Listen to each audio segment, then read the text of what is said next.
ঠিক সন্ধ্যে ৬টা নিউজ ১৮ বাংলায় জেলা থেকে সরাসরি নিয়ে আপনাদের সঙ্গে রয়েছে আমি তমশ্রী। এবং জেলা থেকে সরাসরি শুরুতেই যে খবরের দিকে নজর রাখতেই হবে, বসন্ত উৎসবে ঐক্য সম্প্রীতির বার্তা মুখ্যমন্ত্রী মমতা বন্দ্যোপাধ্যায়ের। দোলের দিন শ্রী চৈতন্যদেবের আবির্ভাব দিবসে তাঁরই জীবনচারণ স্মরণ মুখ্যমন্ত্রী মমতা বন্দ্যোপাধ্যায়ের।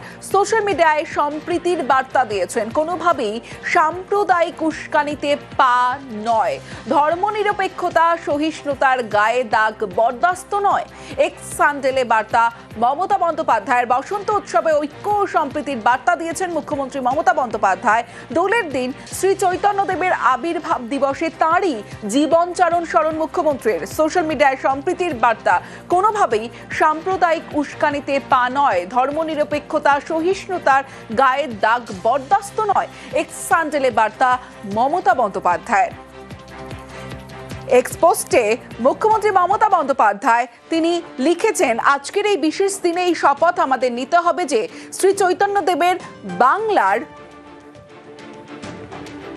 ধর্মনিরপেক্ষতার সহিষ্ণুতার ঐতিহ্যের গায়ে আমরা দাগ লাগতে দেব না। এক্স হ্যান্ডেলে সম্প্রীতির বার্তা দিয়ে পোস্ট করেছেন মুখ্যমন্ত্রী মমতা বন্দ্যোপাধ্যায়।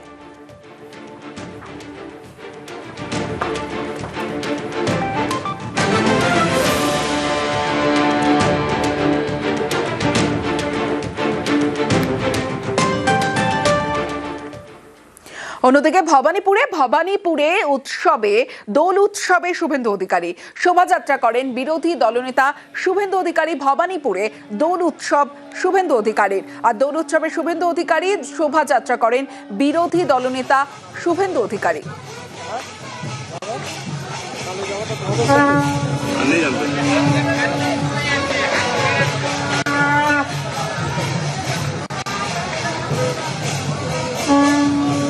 ভবানীপুরে দোল উৎসবে শুভেন্দু অধিকারী। আর দোলের দিনেও রাজনৈতিক বার্তা দিয়েছেন বিরোধী দলনেতা শুভেন্দু অধিকারী।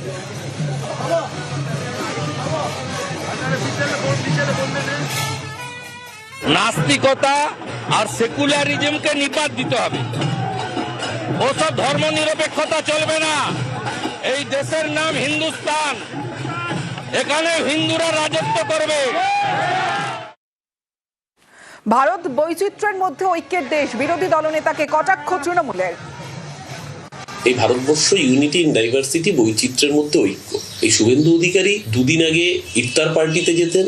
এই ধরনের অসভ্য স্টেটমেন্ট বাংলা বরদাস্ত করবে না। এই বাংলা রবীন্দ্রনাথের মাটি, এই বাংলা নজরুল ইসলামের মাটি, এই বাংলা লালন ফকিরের মাটি। এই বাংলার মাটিকে যারা বারংবার টুকরো করতে চেয়েছেন, আজকে দোল উৎসব সেই প্রেমের বার্তার মাটি এই বাংলা। এই বাংলা শুভেন্দু অধিকারীদের হবে না। এসআইআর নিয়ে তর্ক বিতর্কের মাঝে এমন এক তথ্য উঠে এসেছে যা যথেষ্ট চাঞ্চল্যকর। সংখ্যালঘু নাম বাদ দিয়ে গেরুয়া শিবির লাভবান হবে বলে যারা মনে করছেন, সেই চিন্তা ধাক্কা খেতেই পারে এই পরিসংখ্যানে। দেখুন, এসআইআর এর পর প্রথম ভোটার তালিকা 28 ফেব্রুয়ারি প্রথম তালিকা প্রকাশ করে নির্বাচন কমিশন। পরিসংখ্যান অনুযায়ী 21 বিধানসভা ভোটে বিজেপি যে সব আসন জিতেছিল, অনেক জায়গায় সেই জয়ের মার্জিনকে ছাপিয়ে গেছে নাম বাদ এবং বিচারাধীন ভোটারের যোগফল। 21 বিধানসভা ভোটে বিজেপির আসন ছিল 77, এর মধ্যে বেশ কয়েকটি আসনে দলবদল হয়। আলিপুরদুয়ারের সুমন কাঞ্জিলাল, রায়গঞ্জের কৃষ্ণ কল্যাণী, কার্শিয়াংয়ের বিষ্ণুপ্রসাদ শর্মা, বিষ্ণুপুরের তন্ময় ঘোষ, কতুলপুরের হরকালী প্রতিহার, হলদিয়ার তাপসী মণ্ডল। দলবদল এবং উপনির্বাচনের পর এখন বিজেপির বিধায়কের সংখ্যা 64। 21 বিধানসভা ভোটে 64টি আসন মিলিয়ে বিজেপির জয়ের মার্জিন ছিল 9,50,054। এসআইআর এর পর এই 64টি আসনে নাম বাদের সংখ্যা 10,84,608, বিচারাধীন 4,66,182। অর্থাৎ বিজেপির জয়ের মার্জিনকে ছাপিয়ে গেছে নাম বাদ এবং বিচারাধীনের যোগফল। যেমন হয়েছে উত্তর 24 পরগনা এবং নদিয়ায়। এই দুই জেলার বেশ কিছু আসনে মতুয়া ভোট বড় ফ্যাক্টর, যে ভোট বিজেপির বড় ভরসা। পরিসংখ্যান অনুযায়ী নদিয়ার রানাঘাট উত্তর পশ্চিম বিধানসভা আসনে 21 বিজেপির জয়ের মার্জিন ছিল 23,128 ভোট। সেখানে বাদ গেছে 22,499 জনের নাম, বিচারাধীন 15,041। রানাঘাট উত্তর পূর্বে বিজেপি জেতে 31,782 ভোটে, যেখানে 8,322 জন ভোটারের নাম বাদ, বিচারাধীন 22,694। রানাঘাট দক্ষিণে বিজেপি জেতে 16,515 ভোটে, সেখানে উপনির্বাচনে জেতে তৃণমূল 39,048 ভোটে। সেই রানাঘাট দক্ষিণে 23,031 জনের নাম বাদ, বিচারাধীন 19,478। উত্তর 24 পরগনার বাগদায় বিজেপি জেতে 9,792 ভোটে, সেখানে উপনির্বাচনে তৃণমূল জেতে 33,455 ভোটে। সেই আসনে 40,225 জনের নাম বাদ, বিচারাধীন 13,459। বনগাঁ উত্তরে বিজেপির জয়ের মার্জিন ছিল 44,988। এই আসনে 33,979 জনের নাম বাদ, বিচারাধীন 12,296। বনগাঁ দক্ষিণে বিজেপির জয়ের মার্জিন ছিল 2004। এই আসনে 25,464 জনের নাম বাদ, বিচারাধীন 13,447। গাইঘাটায় বিজেপির জয়ের মার্জিন ছিল 9,578। সেখানে 23,425 জন ভোটারের নাম বাদ গেছে, বিচারাধীন 22,278। 58 জনের ভোট বাদ দিয়েছে, সবই হিন্দু। হ্যাঁ, আমাদের এই বুথে সবই হিন্দু। সবাই সরকার তো বলেছিল যে হিন্দু কোনো হিন্দুর ভোট কাটা যাবে না। আমরা চাচ্ছি যে আমরা নাগরিকত্ব হবো, আমরা তো সরকার গঠন করেছি, আমাদের ভোট দিই। যে তর্ক দিল, যে ভোট নিল, সেই আবার বাদ দিয়ে দিল। ভারত সরকার বলেছিল যে যারা হিন্দু তাদের কোনো কিছু হবে না। বাংলাদেশ থেকে যারা এসেছিল শরণার্থী, আমি হিন্দু, আমার তাকে কেটে গেছে। এখন আমার এইটাই অভিযোগ। 2021-এ বিজেপির জেতা এই আসনগুলিতে সংখ্যালঘু ভোট ফ্যাক্টর ছিল না, এবারও নেই। সুতরাং বাদ যাওয়া এবং বিচারাধীনদের অধিকাংশই হিন্দু এবং বিজেপির ভোট ব্যাংক হওয়ার সম্ভাবনাই বেশি। এই পরিসংখ্যান ঠিক থাকলে এসআইআর বুমেরাং হতেই পারে গেরুয়া শিবিরের কাছে। নিউজ 18 বাংলা। বাঁকুড়ার ছবি আপনাদের দেখাচ্ছে, যেখানে বিক্ষোভ। বিজেপি নেতার নাম বাদে বিক্ষোভ। ভোটার তালিকায় নেই রাকেশ চট্টরাজের নাম। বাঁকুড়ায় বিজেপির মণ্ডল সভাপতি রাকেশ চট্টরাজ লোকসভা নির্বাচনে ভোট দিয়েছেন রাকেশ চট্টরাজ। ভোটার তালিকায় রাকেশের নামের পাশে লেখা ডিলিটেড। নাম বাদে তৃণমূলের চক্রান্তের অভিযোগ। বিজেপি নেতার বিডিও অফিসের সামনে বিক্ষোভে রাকেশ চট্টরাজ। আর পাল্টা কমিশনের ব্যর্থতা তুলে সোচ্চার তৃণমূল নেতৃত্ব। বাঁকুড়া 1 নম্বর ভিডিও অফিসের সামনে ধর্নায় বসেছি, কারণ এখানেই ফর্ম জমা দিয়েছিলাম। এখান থেকে সমস্ত ভোটার লিস্টের কাজ এই ব্লকে সম্পাদনা হচ্ছে। এই জন্য এখানেই সুবিচারের আশায় বসেছি। প্রশাসনের দৃষ্টি আকর্ষণ করছি, ভুল যদি তাদের থেকে থাকে তারা সংশোধন করুন। আমার নাম ভোটার তালিকা থেকে বাদ দেওয়া হয়েছে, যেখানে আমার বাবা মার নাম ভোটার তালিকায় বর্তমান। আমি এখানে জন্ম, এখানেই বড় হয়েছি। আমার 7 পুরুষের কাগজ আমাকে বললে আমি বের করে দিতে পারবো, সেখানে আমার নাম সরাসরি ডিলিট কিভাবে হয়? আন্দোলনটা তো একটা রাজনৈতিক দলের হওয়া উচিত, সাধারণ মানুষের বিরুদ্ধে আন্দোলন। যারা বৈধ ভোটার তাদের নাম যেন তালিকা থেকে বাদ না যায়। এবারে উনি বৈধ ভোটার না অবৈধ ভোটার, এটা উনাকেই প্রমাণ করতে হবে। উনার গায়ে জ্বালা হচ্ছে, উনার নামটা বাদ চলে গেছে। উনি কি একবারও ভেবে দেখেছেন উনি যে বুথের ভোটার, সেই বুথে এখনো 8 জন যারা ভোটার আছেন, যাদের নিজস্ব সমস্ত ডকুমেন্টস আছে, তাদেরকেও ডিলিটেড দেখানো হয়েছে? ওনার তো উচিত ছিল সার্বিক সবাইকার জন্য আন্দোলন করা। আর তৃণমূল কংগ্রেসের সাথে থেকে প্রথম দিকে আন্দোলনটা করলে তো মনে হয় ভালো হতো। সংবাদের শিরোনামে থাকার জন্য নাটক করছে উল্টা পুরাণ। 28 তারিখ যে প্রথম তালিকা প্রকাশ পেয়েছিল, সেখানে দেখা যাচ্ছিল যে প্রথম তালিকায় নামবাদ 5,46,053 জন ভোটারের নামবাদ। এখনো 60 লক্ষ বিচারাধীন। আর তারপরেও যে এসআইআর এর প্রথম ভোটার তালিকা, সেখানে বাদ খোদ বিডিওর নাম। লিস্ট থেকে ডিলিট জনপ্রতিনিধিদের নামও। তালিকায় বিজেপির টিকিটে জেতা মতুয়া সম্প্রদায়ের পঞ্চায়েত সদস্য।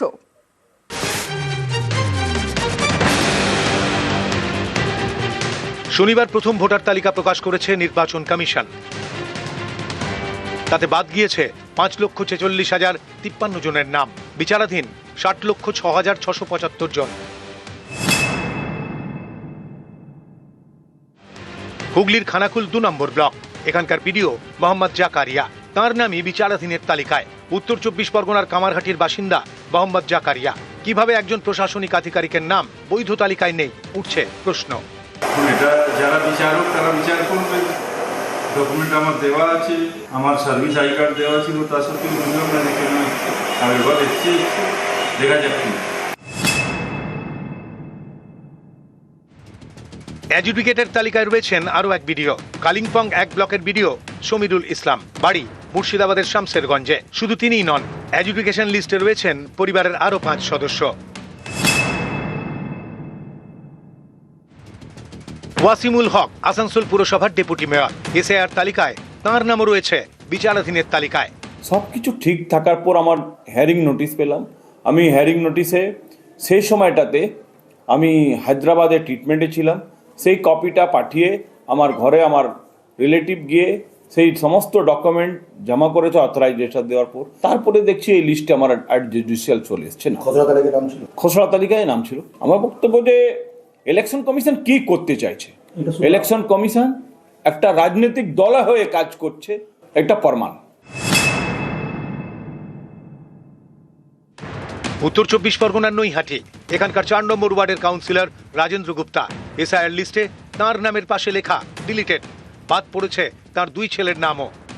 তালিকা নিয়ে আপনারা নিশ্চয়ই খবর পেয়েছেন কি শুধু আমার নয়, লক্ষ লক্ষ মানুষকে ডিলিট করে দিয়েছে আর লক্ষ লক্ষ মানুষকে বিচারাধীন রেখে দিয়েছে। আমার ছেলে অ্যাডভোকেট, সে সব রকমের কাগজপত্র দিয়েছে, তা সত্ত্বেও আমরা দেখছি আমার সাথে সাথে আমার 2 ছেলের নাম ডিলিট করে দিয়েছে। দক্ষিণ 24 পরগনার কাকদ্বীপ এখানকার শ্রী শ্রী রামকৃষ্ণপুর পঞ্চায়েত। কাকদ্বীপ বিধানসভায় মোট 13টি গ্রাম পঞ্চায়েত, তার মধ্যে রামকৃষ্ণপুরেই সবচেয়ে বেশি নাম বাদ। এই পঞ্চায়েতের 3 সদস্যের নাম ডিলিটেড, বাদ পড়েছে পঞ্চায়েত সদস্যের স্বামীর নামও। তাদের প্রশ্ন, শুনানিতে যাবতীয় তথ্য দেওয়ার পরেও নাম বাদ গেল কিভাবে?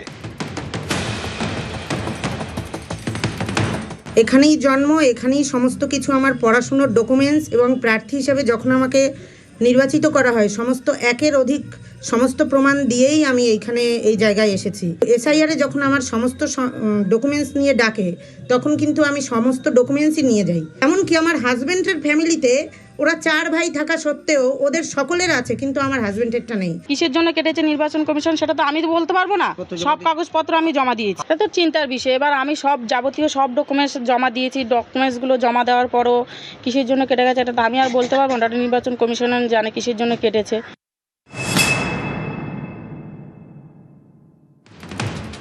উত্তর 24 পরগনার বাগদা এখানকার দিয়ালদহ গ্রামের পঞ্চায়েত সদস্য কবিতা বাইন, মতুয়া সম্প্রদায়ভুক্ত কবিতা বিজেপির টিকিটে জিতেছেন। ভোটার তালিকা থেকে বাদ গিয়েছে তার নাম। হ্যাঁ, শুনানিতে উপস্থিত হয়েছিলাম। কাগজপত্র দিয়েছিলেন? হ্যাঁ। কত সালে কাগজপত্র দিয়েছিলেন? আমার হচ্ছে 2000 সালের। 2000 সালের প্রমাণপত্র জমা দিয়েছিলেন তো? হ্যাঁ, মা বাবার। তাও আপনার ভোটার তালিকায় নাম নেই। নিউজ 18 বাংলা।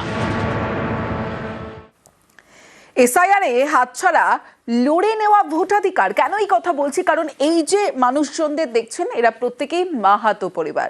ভোটার তালিকায় বাদ এক পরিবারের 15 জন। আতঙ্কে কল্যাণী চর যাত্রা সিদ্ধির মাহাতো পরিবার। 1986 পর্যন্ত হুগলির বলাগড়ে ভোট, আর 1986 পর নদিয়ায় অন্তর্ভুক্ত হয় চর যাত্রা সিদ্ধি। জেলা বদলে যাওয়ায় খারিজ ভোটাধিকার। 28 বছরের আইনি লড়াইয়ের পর ফের এপিক। 2009-এ ফের ভোটাধিকার চর যাত্রা সিদ্ধির বাসিন্দাদের। 2002-এ এপিক না থাকায় হাতছাড়া ভোটাধিকার। টোটাল আমাদের 15 জনা মেম্বার আছি, 15 জনাই পুরো টোটালি বাদ। এখানে আমরা বাপ দাদারা অনেক দিন আগে থেকেই থাকছে, 100 বছর আগে থেকে থাকছে। লিস্টে দেখছি যে আমার নাম বাদ। এখন আমরা কি করতে পারবো? আবেদন করবো, আবার সরকারি ডিএম এর কাছে যেতে হবে, গিয়ে বলতে হবে যে আমরা তো এতদিন ধরে আছি। যখন কল্যাণী পৌরসভা হয়নি তার আগে থেকে আমরা বসবাস করছি এখানে।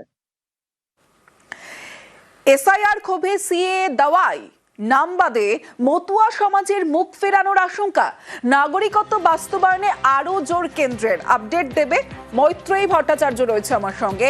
মৈত্রেয়ী, দেখো, স্বরাষ্ট্র মন্ত্রকের তরফ থেকে একটি গেজেট নোটিফিকেশন জারি করা হয়েছে। সেখানে জানানো হয়েছে যে আরো 2টি নতুন এম্পাওয়ার্ড কমিটি তারা তৈরি করছে বাংলার জন্য, এবং এই 2টি এম্পাওয়ার্ড কমিটি তৈরি করা হচ্ছে। এর সঙ্গেই কিন্তু এর আগে 20 ফেব্রুয়ারি আরো একটি এম্পাওয়ার্ড কমিটি গঠন করা হয়েছিল। নতুন এই 2 এম্পাওয়ার্ড কমিটির মাথাতেও থাকবেন জনগণনা বিষয়ক বিভাগের ডেপুটি রেজিস্ট্রার জেনারেল। এর পাশাপাশি এফআরআরও আধিকারিক, স্টেট ইনফরমেটিক্স এর আধিকারিক প্রার্থীরা থাকবেন এবং একই সঙ্গে রাজ্যের তরফ থেকেও তাদের প্রতিনিধিরা থাকবেন। মূলত এই দুই কমিটির কাজও হবে আগের কমিটির মতোই, জেলা স্তর থেকে যে সমস্ত নাগরিকত্বের জন্য যে আবেদন পাঠানো হয়েছে সেই আবেদন যেগুলি ফরওয়ার্ড করা হয় তার নথি খতিয়ে দেখা এবং প্রয়োজনীয় নাগরিকত্ব প্রদান করা। এবার এই প্রশ্নটা উঠছে যে কেন এত তড়িঘড়ি করে মাত্র 7 দিনের ব্যবধানে তিনটে কমিটি, এম্পাওয়ার্ড কমিটি গঠন করা। তার পিছনে অনেকেই মনে করছেন যে সাম্প্রতিককালে এসআইআর আবহে যেভাবে এডুকেশন লিস্টে প্রচুর সংখ্যক পড়ুয়ার নাম এসেছে এবং সেখানে একটি ক্ষোভ দানা বাঁধছে যে সিএ এর মারফত যদি নাগরিকত্ব পেয়ে যেতেন তাহলে হয়তো এই সমস্যার মুখে তাদের দাঁড়াতে হতো না। এবং সেই জায়গায় দাঁড়িয়েই রাজনৈতিক চাপের মোকাবিলা করতেই এই সিদ্ধান্ত বলে মনে করছে রাজনৈতিক মহল। বেশ,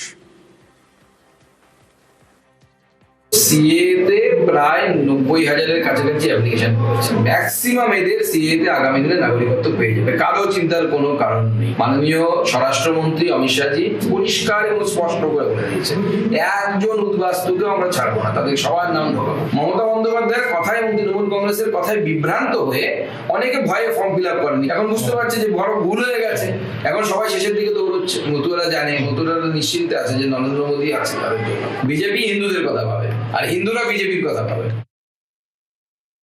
যারা বৈধ নাগরিক তাদের অথই জলে ফেলে দেওয়া হয়েছে, ফেলে দিয়ে এবার কমিটির নামে কমিটি গঠন করা হচ্ছে। তাদেরকে জোরে ধাক্কা মেরে যারা জলে ফেলে দিল তারা এখন পাড়ে 4-5টা ডুবুরি দাঁড় করিয়ে রেখে বলছে ভয় পাবেন না, ডুবুরিরা কিন্তু পাড়ে আছে। যেটা তৃণমূল কংগ্রেস বারবার বলে আসছে যে যারা ভোট দিয়েছেন, ভোটার বৈধ নাগরিক, কেন আপনারা তাদের শিকড় ধরে টানাটানি করছেন? এটা চোখে ধুলো দেয়া, ভোটের আগে মানুষকে বিভ্রান্ত করা।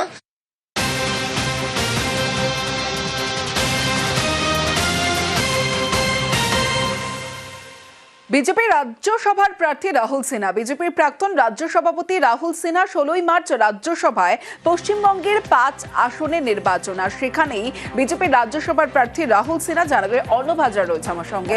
অর্ণব, দেখো, বিজেপি রাহুল সিনহাকে একমাত্র আসনে প্রার্থী করলো, অর্থাৎ বিজেপির যে কয়েকটি ভোট এক্ষেত্রে এক্সট্রা থাকছে তার জন্য তারা প্রতিদ্বন্দ্বিতায় গেল না। অর্থাৎ 4 তৃণমূল কংগ্রেসের সাংসদ এবং 1 বিজেপির সাংসদ রাজ্যসভায় যাচ্ছে, তা এক প্রকার নিশ্চিত। এবং যে পরিস্থিতি দাঁড়ালো তাতে আর ভোটাভুটিরও কোনো প্রয়োজনীয়তা থাকলো না বলেই মনে করছে অধিকাংশ। এবং সেক্ষেত্রে 16ই মার্চের আগেই হয়তো রাজ্যসভায় যাওয়াটা চূড়ান্ত হয়ে যাবে প্রসিডিওর অনুযায়ী। তবে রাহুল সিনহা তিনি দলের অত্যন্ত পুরনো মুখ। 1980 সালে 6 এপ্রিল প্রথম পার্টির সদস্যপদ তিনি পান এবং তারপর প্রায় 7 বছর রাজ্য সভাপতির দায়িত্ব সামলেছেন রাহুল সিনহা। এবং তার সময় 1-2% থেকে প্রায় 30-34% বিজেপি এ রাজ্যে ভোট বাড়িয়েছে এবং তার সময়তেই সংগঠনের শ্রীবৃদ্ধি হয়েছে, এমনটা রাহুল সিনহা নিজেও দাবি করেন এবং তার বিজেপির পুরনো কর্মীরা এমন দাবি করেন। এই অবস্থায় রাহুল সিনহাকে নির্বাচন করা এবং রাহুল সিনহার যা প্রতিক্রিয়া তাতে দলে, এই বিজেপি দলে যারা পুরনো কর্মী কেউ অবহেলার পাত্র নন, সবার উপর পার্টির শীর্ষ নেতৃত্বে যে নজর রয়েছে এটা তারই প্রমাণ, এমনটাই কিন্তু রাহুল সিনহা জানিয়েছেন। সব মিলিয়ে রাহুল সিনহা, শ্রমিক ভট্টাচার্য এবং অনন্ত মহারাজ 3 জন শেষমেশ এই রাজ্য থেকে রাজ্যসভা সাংসদ যাচ্ছে এবার ফাইনাল। ধন্যবাদ। পদের জন্য রাজনীতি করিনি, কিছু পাওয়ার জন্য রাজনীতি করিনি, শুধু আদর্শের জন্য রাজনীতি করেছি। আমাকে এই স্বীকৃতি দেওয়াতে অসংখ্য বিজেপি কার্যকর্তাদের মনে একটা আশার আলো যে জাগছে যে না, যতই কোণায় পড়ে থাকি পার্টির নজর আমাদের উপর আছে। পশ্চিমবঙ্গ সহ দেশের শ্রীবৃদ্ধি, দেশের সমৃদ্ধি এবং দেশের স্বার্থে, মানুষের স্বার্থে কথা বলার যে একটা সুযোগ পাওয়া গেছে তাকে পূর্ণ ব্যবহার করার চেষ্টা করব।